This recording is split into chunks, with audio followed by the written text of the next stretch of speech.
नमस्कार, आदाब, सत श्री अकाल, गुड मॉर्निंग दोस्तों। जीएस वाले भैया आपका हार्दिक स्वागत एवं अभिनंदन करते हैं। तो दोस्तों हम लोग यहाँ पर जीएस की फुल प्रिपरेशन कराते हैं जो किसी भी एग्जाम के लिए काफ़ी हेल्पफुल होती है।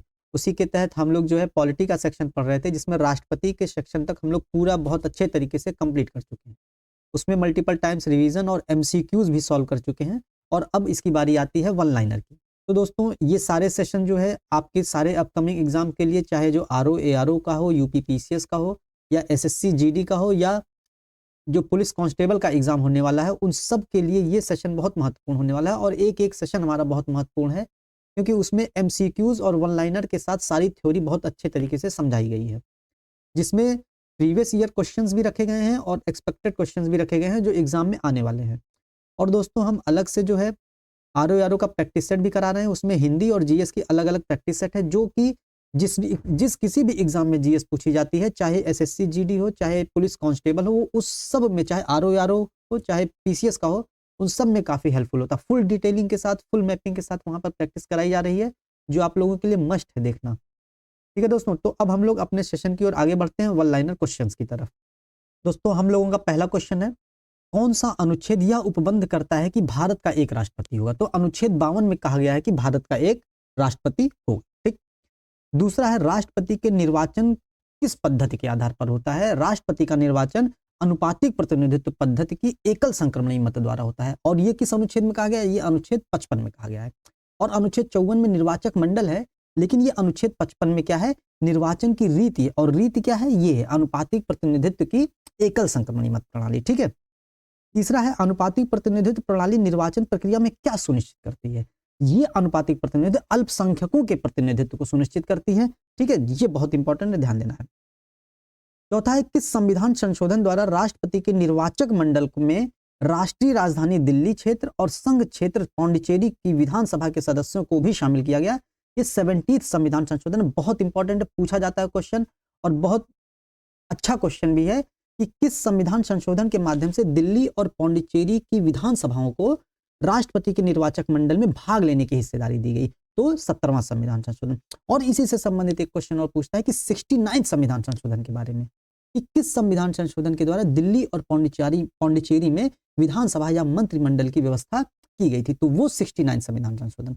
और 70th में इन्हीं लोगों को राष्ट्रपति के निर्वाचन में भाग लेने का अधिकार दिया गया। ठीक है, ये डिफरेंस समझिएगा, बहुत इंपॉर्टेंट है। पांचवा है, संसद द्वारा किस आधार पर राष्ट्रपति के विरुद्ध महाभियोग लगाया जा सकता है? बहुत इंपॉर्टेंट है। संविधान के उल्लंघन पर केवल और केवल बस एकमात्र कारण है जिस पर राष्ट्रपति के पदमुक्ति के लिए उस पर महाभियोग चलाया जाता है, और वो क्या है? संविधान का अतिक्रमण या संविधान का उल्लंघन। ऑप्शन में दे सकता है कि असमर्थता, कदाचार, ये सब अलग है, ये सब नहीं है। केवल और केवल क्वेश्चन आएगा तो राष्ट्रपति के मामले में संविधान का उल्लंघन ही आंसर होगा और कुछ नहीं होगा। ठीक है, ये ध्यान रखना है। 6th हो जाएगा, राष्ट्रपति और उपराष्ट्रपति के निर्वाचन से उत्पन्न विवादों का निपटारा केवल और केवल सर्वोच्च न्यायालय में किया जा सकता है। बहुत इंपॉर्टेंट है। ठीक। 7th है, किस अनुच्छेद में कहा गया है कि राष्ट्रपति के निर्वाचन से संबंधित विवादों का निपटारा केवल उच्चतम न्यायालय में होगा? तो अनुच्छेद 71 में है। कहां होगा? उच्चतम न्यायालय में होगा। और किस अनुच्छेद में कहा गया है कि केवल उच्चतम न्यायालय में होगा? अनुच्छेद 71 में कहा गया। बहुत इंपॉर्टेंट। ठीक। 8th है, किस संविधान संशोधन द्वारा यह निर्धारित किया गया कि राष्ट्रपति या उपराष्ट्रपति के चुनाव की वैधता को इस आधार पर चुनौती नहीं दी जा सकती है कि अनुच्छेद 54 और अनुच्छेद 55 में वर्णित निर्वाचक मंडल पूर्ण नहीं है या उसमें कुछ स्थान रिक्त है? हम लोग पढ़े ना, जब थ्योरी पढ़ रहे थे कि अनुच्छेद 54 में क्या है? निर्वाचक मंडल है, और अनुच्छेद 55 में निर्वाचन की रीति है। लेकिन निर्वाचक मंडल यदि किसी राज्य का या किसी कोई सीट खाली है या कोई निर्वाचक मंडल अपूर्ण है, तो इस आधार पर राष्ट्रपति को चुनाव को असंवैधानिक या अयोग्य नहीं घोषित किया जाएगा, और ना ही उसके द्वारा किए गए कार्य जो है अवैध होंगे। ठीक है, ये ध्यान दीजिएगा। तो वो किस संविधान संशोधन में कहा गया? तो वो 11वें संविधान संशोधन के माध्यम से किया गया था। ठीक है, बहुत इंपॉर्टेंट है। 9वां है, भारत के राष्ट्रपति पद के उम्मीदवार का प्रस्ताव का अनुसमर्थन करने के लिए कितने निर्वाचक का होना आवश्यक है? सिंपल से 50 निर्वाचक न्यूनतम होना चाहिए। ठीक है, ये नहीं कि कोई भी योग्य नागरिक तो खड़ा हो सकता है। हम आप खड़े हो सकते हैं अगर 35 वर्ष और लोकसभा की योग्यता रखते हो, ठीक है, भारत के नागरिक हो, लेकिन उसके लिए 50 निर्वाचक अनिवार्य होने चाहिए, है कि नहीं, कि आपका समर्थन करें। ठीक है। 10वां है, राष्ट्रपति के निर्वाचन की रीति। निर्वाचन की रीति किस अनुच्छेद में? 55 में। और निर्वाचक मंडल 54 में है। और निर्वाचक मंडल किस संविधान से प्रेरित है? कौन से देश के संविधान से? कई बार बता चुके हैं, आप लोग कमेंट सेक्शन में जरूर बताइएगा, ठीक है। 11वां क्वेश्चन है, राष्ट्रपति पद पर पुनर्निर्वाचन हेतु योग्यता किस आधार पर निहित है? अनुच्छेद 57 में है। पुनर्निर्वाचन, राष्ट्रपति की देखिए योग्यता अलग है और पुनर्निर्वाचन की योग्यता अलग है, ध्यान दीजिएगा। अगर क्वेश्चन ऐसे दे दिया तो हम लोग योग्यता समझ के 58 मार के चले जाएंगे, गलत हो जाएगा। पुनर्निर्वाचन है तो अनुच्छेद 57 में, और 56 में कार्यकाल है। कार्यकाल 56 में कार्यकाल समाप्त हुआ तो 57 में पुनः निर्वाचन हो गए, और पुनः निर्वाचन की योग्यता 57 में है, और फिर पूरे राष्ट्रपति की योग्यता अनुच्छेद 58 में है, ठीक है, ये ध्यान दीजिएगा। 12वां है, राष्ट्रपति अपना त्याग पत्र किसको संबोधित करता है? तो उपराष्ट्रपति को संबोधित करता है, और उपराष्ट्रपति इसकी सूचना तुरंत लोकसभा अध्यक्ष को देते हैं, ठीक है। 13वां है, राष्ट्रपति के शपथ का प्रावधान अनुच्छेद 60 में, बहुत इंपॉर्टेंट है, ये ध्यान दीजिएगा। राष्ट्रपति का शपथ पूछ सकता है क्वेश्चन, राष्ट्रपति का शपथ किसमें है? तो अनुच्छेद 60 में है, ना कि अनुसूची 3 में। अनुसूची 3 में कुछ लोगों का शपथ है ना, और अनुसूची 2 में वेतन भत्ते हैं। अनुसूची 3 में शपथ है, लेकिन अनुसूची 3 में राष्ट्रपति का शपथ नहीं है। राष्ट्रपति का शपथ अनुच्छेद 60 में है, और राज्यपाल का शपथ अनुच्छेद 159 में है, तीसरी अनुसूची में नहीं है, ठीक है, तो ये ध्यान दीजिएगा। 14वां है, राष्ट्रपति को शपथ कौन दिलाता है? तो शपथ सर्वोच्च न्यायालय का मुख्य न्यायाधीश दिलाता है, ठीक है। 15 है, राष्ट्रपति का कार्यकाल संविधान के किस अनुच्छेद में? कार्यकाल किस अनुच्छेद में? 56 में है। 54 में निर्वाचक मंडल है, 55 में निर्वाचन की रीति है, निर्वाचन हो गए तो 56 में कार्यकाल दिया है, 56 में कार्यकाल खत्म हो गया तो 57 में पुनः निर्वाचन दिया है। देखिए एक क्रम बन रहा है, लेकिन क्रम से याद कर लेंगे तो चीजें आपको समझ में आ जाएंगी। 16 है, महाभियोग का प्रस्ताव संसद के किस सदन में लाया जा सकता है? तो संसद के किसी भी सदन में महाभियोग का प्रस्ताव लाया जा सकता है, चाहे लोकसभा हो चाहे राज्यसभा हो, ठीक।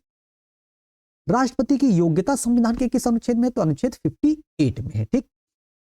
18वां है, राष्ट्रपति पर महाभियोग प्रस्ताव लाने के लिए प्रस्ताव पर अभियोग लगाने वाले सदन के कुल कितने सदस्यों के हस्ताक्षर होना आवश्यक है?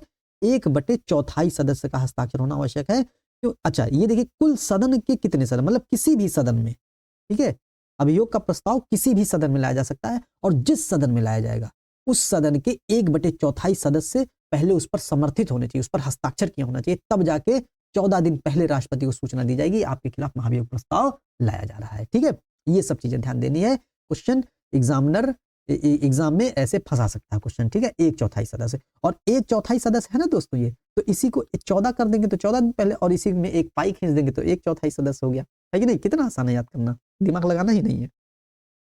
19वां है, लोकसभा और राज्यसभा की संयुक्त बैठक किसके द्वारा आहूत की जाती है? आहूत करने का मतलब बुलाना होता है, तो बुलाता कौन है? राष्ट्रपति बुलाता है, लेकिन इसकी अध्यक्षता किसके द्वारा की जाती है संयुक्त अधिवेशन की? तो वो लोकसभा अध्यक्ष के द्वारा की जाती है, ठीक। 20वां है, राष्ट्रपति द्वारा बुलाई जाने वाली संयुक्त बैठक संविधान के किस अनुच्छेद में है? तो अनुच्छेद 108 में है। 21वां है, संघ की कार्यपालिकाई शक्ति राष्ट्रपति में निहित होगी, किस अनुच्छेद में कहा गया? अनुच्छेद 53 में कहा गया, बहुत इंपॉर्टेंट, पहले बता चुके हैं कि संघ की कार्यपालिकाई शक्ति राष्ट्रपति में निहित होगी तथा इसका प्रयोग वह स्वयं या अपने अधीनस्थ अधिकारियों के माध्यम से कर सकेगा, किस अनुच्छेद में? 53 में। 52 में भारत का एक राष्ट्रपति होगा, 54 में निर्वाचक मंडल होगा, 55 में निर्वाचन की रीत, 56 में कार्यकाल, 57 में पुनः निर्वाचन की पात्रता, 58 में योग्यता, 59 में सेवा शर्तें, 60 में शपथ। तो ये सारी चीजें ऐसे एक लाइन से याद कर लेंगे हम लोग, ठीक। और कई बार रिवीजन हो रहा है, देख कितनी बार रिवीजन हो रहा है, और हम ही कई बार इसको बता रहे हैं, और थ्योरी में भी कई बार बताए, एमसीक्यूज में भी कई बार बताए हैं, और अगर प्रैक्टिस सेट में मिलता है तो उसमें भी कई बार बताते हैं। तो दोस्तों जब एक ही चीज कई बार पढ़ेंगे ना, और यही तरीका होता है पढ़ने का, तो चीजें ऑटोमेटिक दिमाग में लॉन्ग लास्टिंग बनी रहती है, जो एग्जाम एग्जीक्यूट के लिए काफी आसान है, ठीक। अब देखते हैं अगला 22 नंबर है, राष्ट्रपति किस तिथि से 5 वर्ष तक अपने पद को ग्रहण करता है? पद ग्रहण की तिथि से, मतलब जिस दिन शपथ लेगा उस दिन से, ये ध्यान दीजिएगा, जिस दिन चुना गया उस दिन से नहीं। मान लीजिए आज कोई राष्ट्रपति चुन, मान लीजिए आज आप राष्ट्रपति चुन लिए गए, तो आज से आपका कार्यकाल नहीं शुरू होगा, जिस दिन आप शपथ लेंगे उस दिन से आपका कार्यकाल शुरू हो जाएगा, ठीक है, ये हो गया। महाभियोग की प्रक्रिया संविधान के किस अनुच्छेद में? 61 में, बहुत इंपॉर्टेंट है, ध्यान देना है, ठीक है। 24वां है, कौन भारत के राष्ट्रपति के निर्वाचन गण का तो भाग है, निर्वाचक गण का तो भाग है, मतलब निर्वाचक मंडल का तो भाग है, परंतु उसके महाभियोग का भाग नहीं। हम देखते हैं राज्यों की विधानसभा है, बहुत इंपॉर्टेंट, यहाँ हम लोग विधान परिषद से एकदम कंफ्यूज हो सकते हैं, लेकिन यहाँ पर पूछा है कि कौन निर्वाचक मंडल में हिस्सा लेता है लेकिन महाभियोग में हिस्सा नहीं लेता। महाभियोग में हिस्सा कौन लेता है? केवल और केवल संसद लेती है, लेकिन निर्वाचन में संसद के साथ साथ विधानसभा भी लेती है, ठीक है, और लेकिन महाभियोग में विधानसभा नहीं लेती हिस्सा, ये पूछ रहा है इसमें, ठीक। 25वां क्वेश्चन है, राष्ट्रपति के निर्वाचक मंडल संविधान के किस अनुच्छेद पे? निर्वाचक मंडल 54 में है। और निर्वाचक मंडल हमारे भारत देश में किस देश के संविधान से प्रेरित है? आयरलैंड के संविधान से प्रेरित है, ठीक है। और आयरलैंड के संविधान से जो राष्ट्रपति 12 सदस्यों को राज्यसभा में कला, साहित्य, विज्ञान और समाज सेवा से कुछ लोगों को मनोनीत करता है ना, ये किस देश के संविधान से प्रेरित है? तो ये भी आयरलैंड के संविधान से प्रेरित है। तो आयरलैंड के संविधान से केवल और केवल नीति निदेशक तत्व तो नहीं है, नीति निदेशक तत्व के साथ साथ ही निर्वाचक मंडल और राज्यसभा में मनोनीत वाला जो प्रक्रिया है ये भी वहीं से लिया गया है। ध्यान दीजिएगा, आयरलैंड से नीति निदेशक तत्व तो लिया गया, तो कई बार पूछ चुका है, ठीक है। बहुत आसान, को पॉलिटी का सबसे आसान क्वेश्चन है ये, ठीक। अब देखते हैं 26वां, राष्ट्रपति के निर्वाचन मंडल भारतीय संविधान के किस देश के संविधान से प्रेरित है? आयरलैंड के संविधान से प्रेरित है, ठीक है। राष्ट्रपति के पुनर्निर्वाचन की पात्रता अनुच्छेद 57 में है, ठीक। संघ की कार्यपालिका की शक्तियां राष्ट्रपति में होंगी और इसका प्रयोग वह स्वयं या अपने अधीनस्थ अधिकारियों के माध्यम से करेगा। किस अनुच्छेद में? 53 में दोस्तों। इसी तरीके से रिवीजन होता है और इसी तरीके से पढ़ाई होती है। हमारे एसएससी का सिलेक्शन, हमारा रेलवे का सिलेक्शन, हमने यूपी पीसीएस इंटरव्यू दिया, उसका एकमात्र कारण यही रहा है कि हमने रिवीजन इसी तरीके से कई बार रिवीजन किया, तो चीजें दिमाग में बसती चली जाती हैं, ठीक। 29वां है, राष्ट्रपति और उपराष्ट्रपति की अनुपस्थिति में राष्ट्रपति का कार्यभार कौन संभालता है? तो अगर राष्ट्रपति नहीं है तो उपराष्ट्रपति, उपराष्ट्रपति नहीं है तो सर्वोच्च न्यायालय का मुख्य न्यायाधीश, और अगर सर्वोच्च न्यायालय के मुख्य न्यायाधीश भी नहीं है तो सर्वोच्च न्यायालय का वरिष्ठतम न्यायाधीश होता है, ठीक है। 30वां है, राष्ट्रपति पद के लिए शर्तें अनुच्छेद 59 में निहित हैं, ठीक। 31 है, सर्वोच्च न्यायालय के मुख्य न्यायाधीश कौन ऐसे थे जो कार्यवाहक राष्ट्रपति के रूप में पदभार ग्रहण करने वाले एकमात्र व्यक्ति अभी तक बने हैं? तो एम हिदायतुल्लाह थे, तो यही बने हैं, ठीक है। 32वां है, राष्ट्रपति के पद में रिक्त की पूर्ति किस अनुच्छेद में? अनुच्छेद 62 में है, रिक्त की पूर्ति होती है, ठीक है। मतलब अगर राष्ट्रपति का पद रिक्त हो जाता है तो उसमें रिक्त की पूर्ति कैसे होगी? उपराष्ट्रपति कार्य करेंगे, 6 महीने के भीतर चुनाव होगा। तो ये सारी चीजें कहां पर वर्णित है? अनुच्छेद 62 में वर्णित है, ठीक है। ये आप लोगों को ध्यान देना है। 33 है, अध्यादेश जारी करने की शक्ति संविधान के किस अनुच्छेद में? 123 अनुच्छेद में है। और अध्यादेश अधिकतम 6 महीने 6 सप्ताह तक लागू किया जा सकता है। और अध्यादेश राष्ट्रपति जारी करता है किन विषयों पर? जिन विषयों पर संसद को कानून बनाने का अधिकार होता है, अर्थात संघ सूची का विषय और समवर्ती सूची विषय, ठीक है। ये कानून की भांति कार्य करेगा, लेकिन अध्यादेश के माध्यम से किसी प्रकार का संविधान संशोधन नहीं किया जा सकता, ठीक है। ये देखें।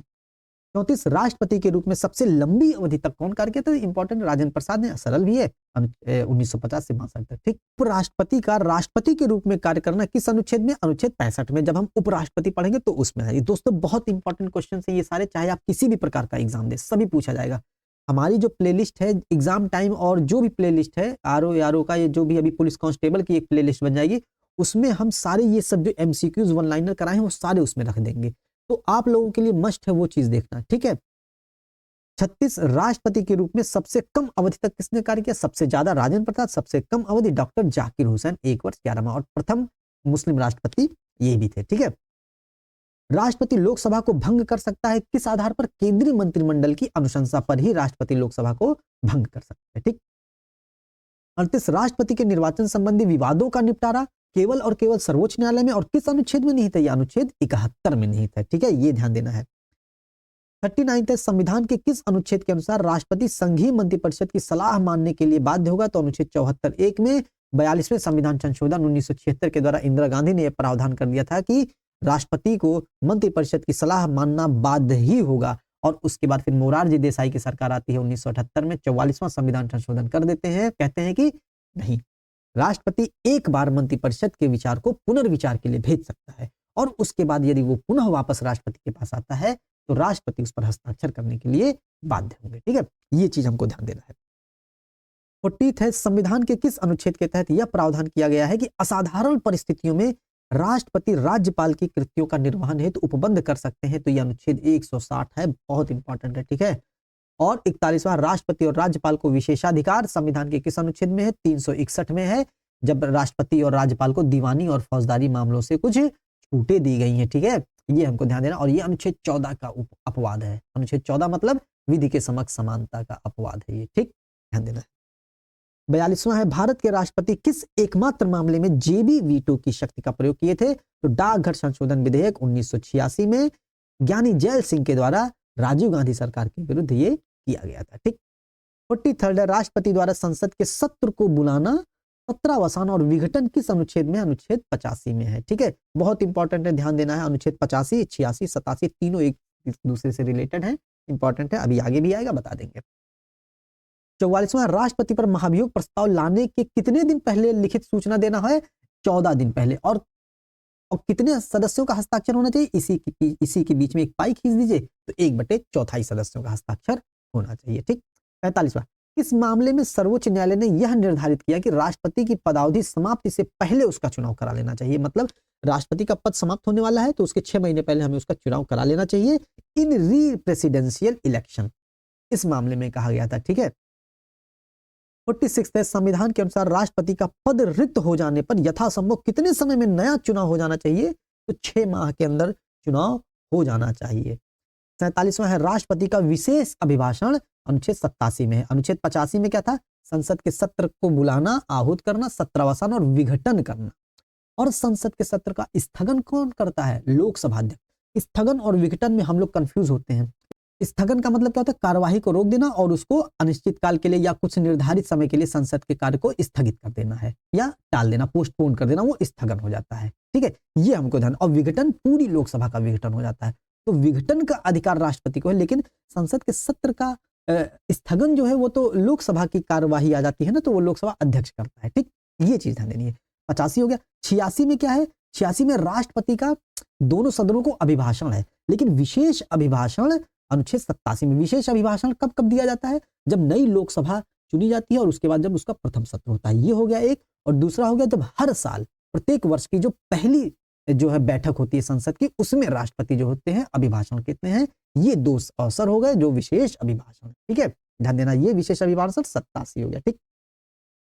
48 है, राष्ट्रपति का पद रिक्त होने के पर नए राष्ट्रपति के पद ग्रहण तक उसके कर्तव्यों का निर्वहन कौन करता है? तो उपराष्ट्रपति करता है कि नहीं। 49 राष्ट्रपति द्वारा जारी अध्यादेश संसद का अधिवेशन प्रारंभ होने के कितने समय तक लागू रह सकता है? तो अधिकतम 6 सप्ताह तक। मतलब संसद के सत्र प्रारंभ होने पर 6 सप्ताह। वैसे दो संसद के सत्र के बीच में गैप कितना होता है? अधिकतम गैप 6 महीने हो सकता है। तो अध्यादेश जारी कब अधिकतम कितने दिनों तक लागू रह सकता है? 6 महीने। ये गैप हो गया। और मान लीजिए इस 6 महीने के बाद संसद का सत्र शुरू होता है तो 6 सप्ताह ये हो गया। तो अधिकतम 6 माह और 6 सप्ताह हो गया। तो संसद का सत्र अधिकतम, संसद का राष्ट्रपति का अध्यादेश अधिकतम कितने दिन तक प्रभावी हो सकता है? 6 माह 6 सप्ताह। लेकिन यहाँ क्या पूछा है कि राष्ट्रपति द्वारा जारी अध्यादेश संसद के अधिवेशन प्रारंभ होने के कितने समय? तो संसद का अधिवेशन प्रारंभ होने के 6 सप्ताह। ठीक, ये ध्यान देना। 50 है, राष्ट्रपति की क्षमादान की शक्ति अनुच्छेद 72 में है। क्षमादान, लघुकरण, परिहार, विराम, निलंबन बहुत अच्छे तरीके से बता चुके हैं। थ्योरी क्लास जरूर देखिएगा। ठीक है, जाके पूरा कॉन्सेप्ट क्लियर हो जाएगा आपका। 72 में 51 है, किस विधेयक को राष्ट्रपति की अनुमति के बगैर लोकसभा में प्रस्तावित नहीं किया जा सकता है? मतलब पहले राष्ट्रपति की अनुमति लेनी होगी। तो धन विधेयक। और अनुच्छेद 3 है। अनुच्छेद 3 में क्या है? राज्यों की सीमाओं में परिवर्तन, नाम में परिवर्तन, क्षेत्रफल को घटाना बढ़ाना, इनसे संबंधित कोई भी काम होगा तो इनसे संबंधित कोई भी विधि होगी तो राष्ट्रपति से पहले उसमें हस्ताक्षर कराया जाएगा। और व्यापार और वाणिज्य जिसमें राज्यों के अधिकार की कमी होती है, उससे संबंधित कोई प्रावधान होता है तो राष्ट्रपति की पूर्ण अनुमति आवश्यक है। तो ये 3 चीजें आपको ध्यान रखनी है। ठीक। 52वां है, किस संविधान संशोधन द्वारा लोकसभा एवं राज्यसभा विधानसभा में आंग्ल भारतीय समुदायों के नाम निर्देशन को समाप्त कर दिया गया? तो 104वां संविधान संशोधन बहुत इंपॉर्टेंट है, ध्यान दीजिएगा। ठीक, क्वेश्चन पूछा जा सकता है। 53 है, राष्ट्रपति राज्यसभा में कितने सदस्यों को मनोनीत करता है? 12 सदस्यों को मनोनीत करता है। अनुच्छेद 80 में राज्यसभा का प्रावधान है और अनुच्छेद 81 में लोकसभा का प्रावधान है। अनुच्छेद 80 में ही ये 12 सदस्यों को मनोनीत करता है कौन? राष्ट्रपति। और ये जो राज्यसभा में 12 सदस्यों को मनोनीत करता है कौन कौन से क्षेत्र हो गए? साहित्य, कला, विज्ञान, समाज सेवा, 4 क्षेत्र हो गए। लेकिन इसमें सहकारिता जुड़ता है, वो राज्यपाल द्वारा राज्य विधान परिषद में जोड़ा जाता है। ठीक है, ये ध्यान देना है। और ये जो राज्यसभा में राष्ट्रपति के द्वारा मनोनीत सदस्यों का प्रावधान है, ये किस देश के संविधान से प्रेरित है? तो आयरलैंड के संविधान से प्रेरित है, ध्यान दीजिएगा। 54 है, संसद के सत्र को बुलाना, आहूत करना, सत्रावसान करना, लोकसभा का विघटन करना। और ये किस अनुच्छेद में आ जाता है? ये अनुच्छेद 85 में आ जाता है। ठीक। प्रत्येक सत्र के प्रारंभ में दोनों सदनों के संयुक्त सत्र को संबोधित करना तथा संसद के किसी सदन को संदेश भेजना राष्ट्रपति की किस शक्ति में आता है? तो राष्ट्रपति की विधायी शक्ति में आता है। ये किस अनुच्छेद में हो जाता है? ये प्रत्येक सत्र के प्रारंभ में दोनों सदनों, ये 87 में आ जाता है। और संसद के दोनों सदनों को संदेश भेजना अनुच्छेद 86 में आ जाता है। ठीक है, ये चीज ध्यान देना। 85, 86, 87 तीनों एक साथ आ गए। ठीक। 55 में है, राष्ट्रपति का अभिभाषण कौन तैयार करता है? यही जो संयुक्त सत्र में जो अभिभाषण देते हैं ना राष्ट्रपति, कौन तैयार करता है? तो केंद्रीय मंत्रिमंडल तैयार करती है। ठीक है, उसके बाद धन्यवाद प्रस्ताव लाया जाता है। अगर धन्यवाद प्रस्ताव नहीं आया तो सरकार गिर जाती है, ये ध्यान दीजिएगा। ठीक है। 56 में एक विधेयक जो संसद में प्रस्तुत किया जाता है कौन सी क्रिया के पश्चात अधिनियम बन जाता है? मान लीजिए कोई विधेयक है लोकसभा या राज्यसभा से या राज्यसभा या लोकसभा या संसद से पारित हो जाता है तो उसके बाद राष्ट्रपति का हस्ताक्षर होना अनिवार्य है, तभी वो कानून बन पाता है। 57 है किस अनुच्छेद के तहत राष्ट्रपति को यह शक्ति दी गई है कि वह आपात के दौरान भाग 3 द्वारा प्रदत्त मूल अधिकारों को लागू करने के अधिकार को निलंबित कर सकता है? तो अनुच्छेद 359 में के तहत वो निलंबित कर सकता है, लेकिन अनुच्छेद 20 और 21 कभी निलंबित नहीं होते हैं, ये इंपॉर्टेंट है। ठीक।